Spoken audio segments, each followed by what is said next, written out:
ప్రేక్షకులందరికీ నమస్సుమాంజలి. మనం ఇప్పుడు ఫిబ్రవరి నెల మాస ఫలితాలు చెప్పుకుంటున్నాము. ఫిబ్రవరి నెలలో గ్రహాలు 1-2-2026 నాటికి గ్రహాలు స్థితి ఏంటో చెప్పుకుందాము. తదుపరి రాశి మిథున రాశి. ఈ రాశి అధిపతి బుధుడు. ఈ మిథున రాశిలో మృగశిర 3-4 పాదాలు, ఆరుద్ర 4 పాదాలు, పునర్వసు 1-2-3 పాదాలు ఉంటాయి. ఈ రాశి వారికి ఈ బుధుడు ఈ రాశికి అధిపతి. ఈ రాశి మిథునాన్ని లగ్నంగా చేసుకుంటే గ్రహాల పరిస్థితి ఎలా ఉందంటే, లగ్నంలోనే గురువు వక్రించున్నారు, తర్వాత కేతువు సింహరాశిలో ఉన్నారు, మకరంలో శుక్రుడు, బుధుడు, రవి, కుజుడు ఉన్నారు, కుంభంలో రాహు ఉన్నారు, మీనంలో శని ఉన్నారు. ఈ రాశి వారికి ఈ మాసం అస్సలు బాగలేదని చెప్పాలి. ఉద్యోగం చేసేవారికి అధికారులతో కొంచెం ఇబ్బందులు ఉన్నాయి. ప్రాణభయం కూడా ఈ రాశి వారికి కనిపిస్తుంది. శత్రువులు కూడా మిత్రులు కూడా శత్రువులుగా మారే అవకాశం కనబడుతోంది. ఇంకా ఆయుధాల భయం కూడా ఉంది. కోట్లాటలు, మీరు ఎక్కడికి వెళ్ళినా కోట్లాటలు వచ్చే అవకాశం ఉంది. అన్నదమ్ములతోటి, కుటుంబ సభ్యులతోటి, అందరితోటి విరోధాలు వచ్చే అవకాశం ఉంది. అందువల్ల మీరు ఈ మాసం చాలా జాగ్రత్తగా ఉండాలి. అన్నదమ్ములతో గొడవలు వచ్చినా, మాట వచ్చినా కొంచెం మీరే తగ్గి గొడవలు పెరగకుండా ఉంటే బంధాలు కలకాలం నిలబడతాయి. అదేవిధంగా కుటుంబంలో ఎటువంటి సమస్య వచ్చినా కూడా కూర్చుని సామరస్యంగా పరిష్కరించుకోండి. అందుకని గొడవలు పెద్దవి చేసుకోవద్దు. ఆఫీసులో ఉద్యోగం చేసేవారైతే చాలా జాగ్రత్తగా ఉండాలి. అధికారులతోటి ఎటువంటి మాట పడకుండా జాగ్రత్తగా వర్క్ చేసుకోవడము, ఆఫీసులో అధికారుల దగ్గర మన్ననగా ఉండడము, వారి మాట విని వారికి అనుకూలంగా నడుచుకోవడం అనేటటువంటిది చాలా అవసరం. ఇంకా మీరు ఏ పని మొదలుపెట్టినా కూడా ఈ మాసంలో ఆలస్యమే జరుగుతుంది. అందువల్ల ముందుగా మీరు ఏ పని ప్రారంభించినా మహాగణపతిని పూజించి ఆయన ఆశీర్వాదం తీసుకుని ఏ పనైనా మొదలు పెట్టండి. ప్రతిరోజు కూడా దైవారాధన చేసుకోండి. ఇటువంటి సమస్యల నుంచి మనం బయట గట్టెక్కించగలిగేవాడు దైవం ఒక్కరే.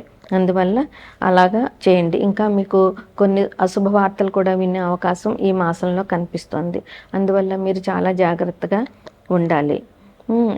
ఈ మకరంలో ఉన్న రవి 13వ తారీఖున కుంభంలోనికి వెళ్తారు.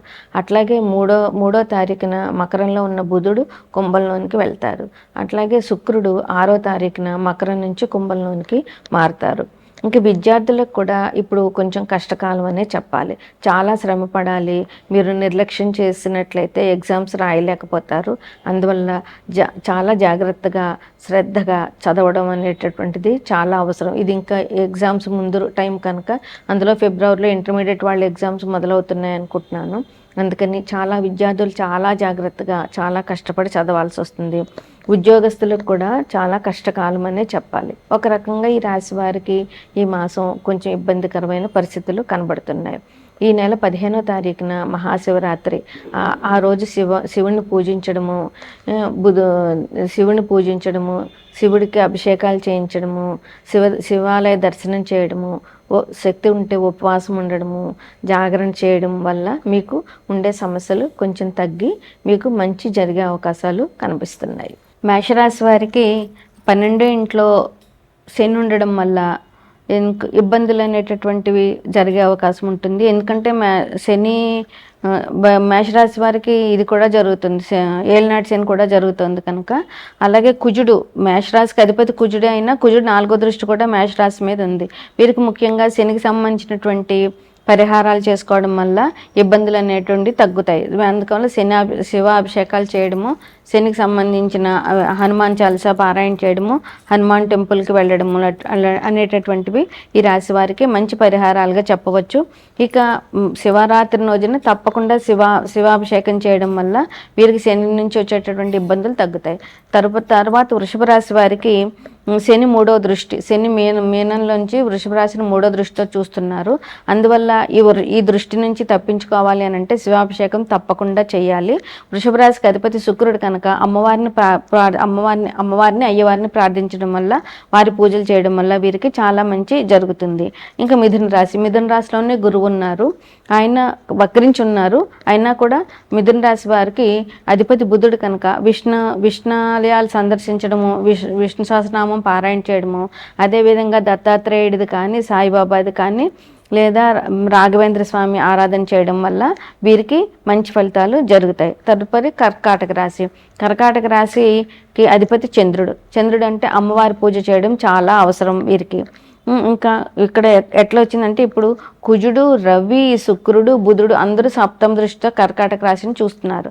అందువల్ల వీరు విష్ణు సహస్రనామం పారాయణ చేయడము, అమ్మవారి అభిషేకాలు చేయడము, దుర్గా లలితాదేవి కానీ రాజరాజేశ్వరి కానీ ఏదైనా అమ్మవారి పూజ చేయడము, లక్ష్మీదేవి పూజ చేయడము, అట్లాగే శివాభిషేకం చేయించడము, అభిషేకాలు చేయడం వల్ల ఈ రాశి వారికి ఇంత దృష్టి తగ్గుతుందన్నమాట. తరువాత సింహరాశి. సింహరాశికి అధిపతి రవి.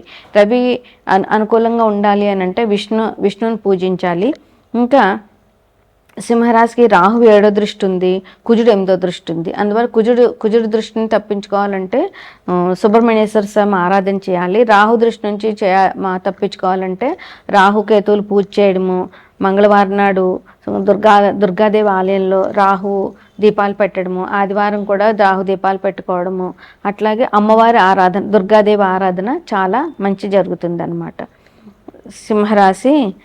కన్యరాశి. కన్యారాశి వారికి మీనంలో ఉన్న శని కన్యారాశిలో 7వ దృష్టితో చూస్తున్నారు. అందువల్ల కన్యరాశి వారికి అధిపతి బుధుడు కనుక బుధుడి కోసం విష్ణు సహస్రనామం పారాయణ చేయడము, శివాభిషేకం, శని దృష్టి నుంచి బయటపడాలంటే శివాభిషేకాలు చేయడం చాలా మంచిది.